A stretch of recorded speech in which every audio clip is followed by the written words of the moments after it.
Tonight, as the day slowly slips away, imagine the sky opening above the world in its quietest form, dark, deep, unhurried. Above the roofs of sleeping homes, above the forests, above the seas and distant mountains, the first stars begin to appear, one by one. Then, little by little, the whole night fills with light. And somewhere in that northern sky, among the old constellations, there is Perseus. He's not always easy to find at first. You have to look for him gently, near Andromeda, near Cassiopeia, close to the ancient starry family, where one myth leans softly into another. Perseus does not stand alone. Andromeda shines nearby, the princess he once found beside the sea. Cassiopeia rests not far away, her pride remembered in the stars. Cepheus, the quiet king, is there too. And farther out in the darkness, Pegasus spreads his great square across the night. This part of the sky feels less like a map, and more like an old story that never fully ended. And tonight, Perseus is not only a hero, he is a traveler, a child of the sea, a son of fate, someone who moved through fear and distance and loneliness, until his story became part of the calm light above the earth. The story of Perseus does not begin with a battle. It begins with a tower. Long ago, in the city of Argos, there was a king named Acrisius. He had heard a prophecy that one day his own grandson would bring about his death, and fear, when it enters the heart, can make even kings very small. So Acrisius tried to hide the future away. He locked his daughter Danae in a high stone tower, far from the world below. The tower was quiet, cool stone walls, narrow openings for the light, long days, longer nights. And Danae, alone in that hidden room, looked out toward the sky. Sometimes the oldest myths begin this way, not with thunder, not with glory, but with someone waiting in silence, watching the stars through a window. But even the highest walls cannot keep out destiny. The legend says that Zeus came to Danae as a shower of golden light, not as a storm, not as a voice shaking the heavens, but as a soft brightness falling from above, like starlight brought close enough to touch. And in time, Danae had a child. She named him Perseus. When Acrisius learned that the child had been born, his fear only grew. He did not take their lives, but he ordered Danae and her baby to be placed inside a wooden chest and set adrift upon the sea. It is one of the quietest, saddest images in the myth. A dark shore, the sound of waves, a mother holding her child close, a wooden chest moving slowly out into the night. But in this story, the sea is not only danger, the sea becomes a road. The waves carry Danae and little Perseus away from Argos. They rock them gently, like a cradle. Clouds pass above them, stars burn beyond the clouds, and perhaps the sky already knew that one day this child would return to it. After drifting across the water, the chest came ashore on the island of Seriphos. There Danae and Perseus were found by a kind fisherman named Dictys. He took them into his home, and so Perseus grew up beside the sea, not in a palace, not among gold and marble, but near fishing nets, salt wind, wooden boats, and the soft sound of waves against stone. Sometimes a hero does not grow where trumpets are waiting. Sometimes he grows in a quiet house by the water. For many years, Perseus was simply a young man. He helped where he could. He learned from the people around him. He grew strong in the ordinary way. He loved his mother, and perhaps in the evenings he watched the stars without knowing that one day his own shape would be placed among them. But Seriphos had a king named Polydectes, and Polydectes wanted Danae for himself. Perseus stood in his way. Quietly, firmly, he protected his mother. So the king made a cruel plan. He sent Perseus to bring back something no ordinary person could ever bring. The head of Medusa, the Gorgon. In many versions of the myth, this part becomes very dark. But here, in a story meant for sleep, we can tell it gently. Medusa was a being no one could look at directly. Her gaze could turn the living into stone, and yet, deep inside this old story, there is sorrow as well as fear. Once Medusa had been beautiful. Later her fate became heavy, and she became a symbol of isolation, pain, and the forbidden gaze. So tonight we do not need to see her only as a monster. We can imagine her as someone who had lived too long in the dark. Perseus was sent toward a place almost no one dared to go. But he was not sent there empty-handed. The gods helped him. Athena gave him a polished shield, smooth as a mirror, so he would not have to look directly at what terrified him. Hermes gave him winged sandals, so he could travel lightly over land and sea. He was also given a magical bag, and a helmet that could make him unseen.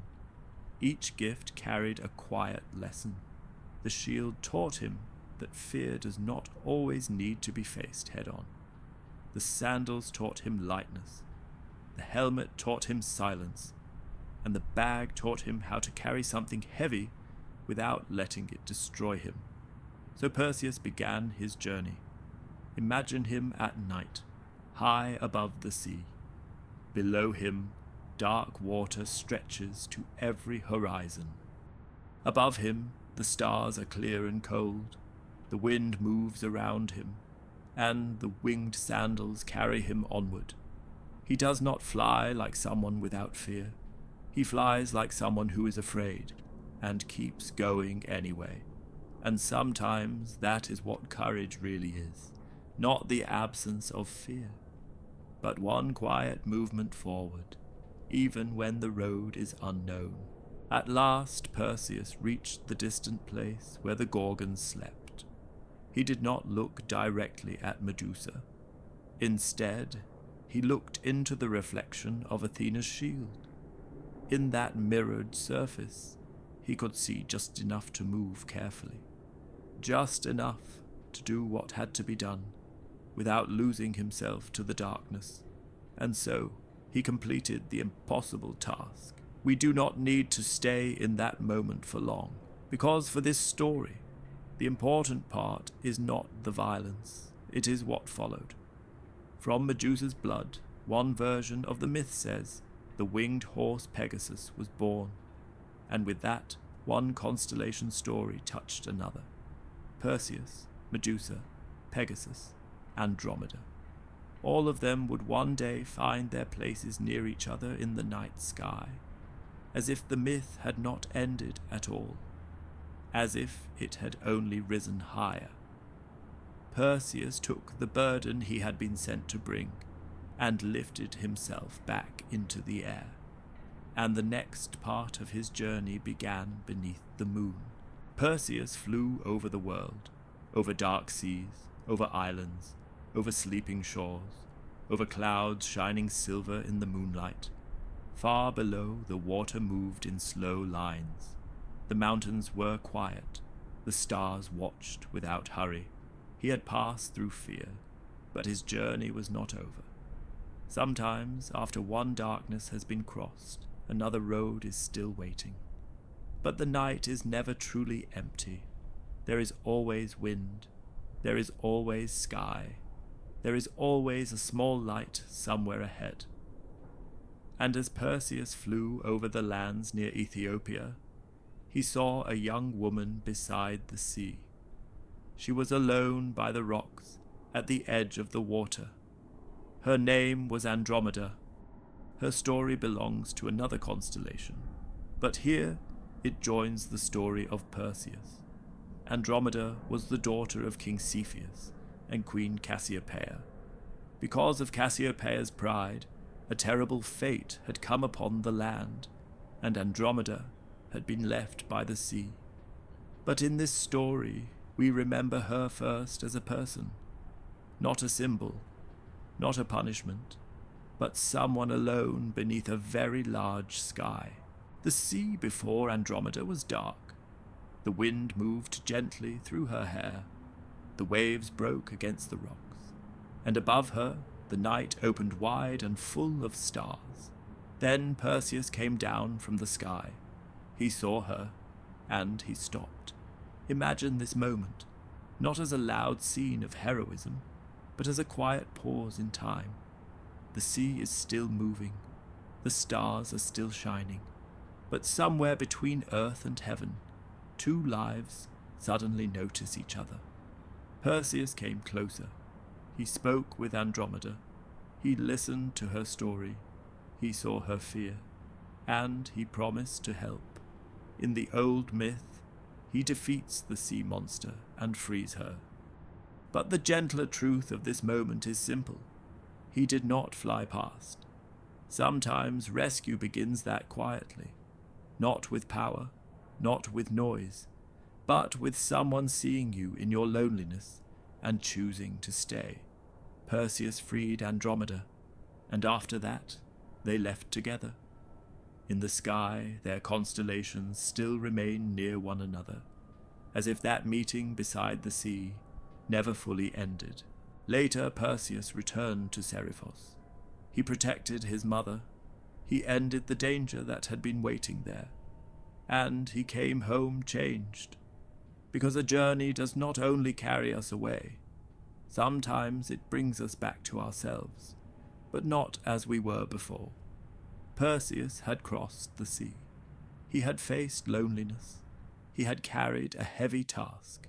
He had seen another person's fear and answered it with compassion. He learned that strength can be careful, that courage can be quiet, that sometimes it is wiser not to stare directly into darkness, but to look at its reflection, so we do not lose ourselves inside it. And when his life on Earth was finished, Perseus was placed among the stars. Now his constellation shines in the northern sky, not like a shout, not like a flash of victory, but like a calm presence that has nothing left to prove. And within that part of the sky, there are beautiful stars and soft, misty clusters. One of the loveliest is the double cluster in Perseus. Under a dark sky, through binoculars or a telescope, it looks like two small gatherings of stardust, as if someone had scattered light between worlds. That image suits Perseus, because his story is made of many scattered lights: the tower, the sea, the island, the shield, the winged sandals, Medusa, Pegasus, Andromeda, the return, the stars. Each part seems separate, but together they become a path, and in Perseus there is also the star Algol. Its name has often been connected with the head of the Gorgon, because Algol changes brightness. Ancient sky watchers noticed that it seemed to fade and then return. To them, it must have felt mysterious. But tonight we do not need to see it as frightening. We can imagine it as breathing. The light grows softer. Then it comes back. It brightens again, then gently fades. Like us, sometimes we shine clearly. Sometimes we grow tired. Sometimes we rest in shadow. And then, slowly, we return to light. Perseus, standing near that changing star, reminds us that even a hero's path is not always bright and straight. Sometimes it flickers, but it does not disappear. Across the world, people have looked at this same part of the sky and seen different stories. In Arabic star traditions, many stars in this region received names that still live in astronomy today. For travelers, the night sky was not only beautiful, it was useful, familiar, and trusted. It helped people cross deserts. It helped them find direction. It helped them remember the seasons. In Chinese star traditions, the heavens were divided differently than in the Greek world. The stars we connect with Perseus belong to other celestial regions, other symbols, and other stories. And this is one of the quiet wonders of the night sky. The stars themselves do not change because of the names we give them. One culture sees a hero, another sees a road, another sees a palace, a gate, a traveler, or a sign of the season. The sky receives all of it, because the sky is wide enough for many stories. And now, as the night grows deeper, we can imagine Perseus not as a distant legend, but as a quiet figure above the earth. He is no longer rushing, no longer proving himself, no longer holding every burden in his hands. He is simply there, among the stars. Perseus stands near Andromeda, not far from Cassiopeia, in that part of the sky where old stories seem to look at one another through the darkness. And perhaps there is comfort in that. Even after a difficult journey, peace can be found. Even after fear, light can remain. Even after a long road, one can come home, not only to a place on earth, but to the memory of the sky. Imagine now the dark sea. The waves move slowly. The night breathes evenly. Rocks stand quietly along the shore. High above them, Perseus shines. Somewhere nearby, Andromeda is no longer alone. Cassiopeia rests in her starry chair. Pegasus stretches across the darkness, and the double cluster of Perseus glimmers like two small bowls of light. Everything is calm. Everything has already happened. The chest with the child has reached the shore. The young man has grown. The road has been walked. Fear has been faced. Andromeda has been freed. Home has been found. And the stars have taken the story in. Chunk 13, sleep ending. Now you can let the day go. Let your breathing become softer. Let your shoulders become heavy. Let your thoughts begin to quiet. There is nothing you need to solve right now. No road you need to return to tonight. No burden you need to keep holding in your hands. Perseus is no longer flying. He is resting among the stars. And you can rest too. Above the earth, the sky turns slowly. The seas darken beneath the moon. The forests stand still. The mountains keep their silence. And somewhere high above, the constellation of Perseus continues to shine. Not as a loud victory, not as a battle, but as a quiet memory of courage that once passed through the night and became light. The stars remain. The sky remains. The story remains. And Perseus continues shining softly above the sleeping earth.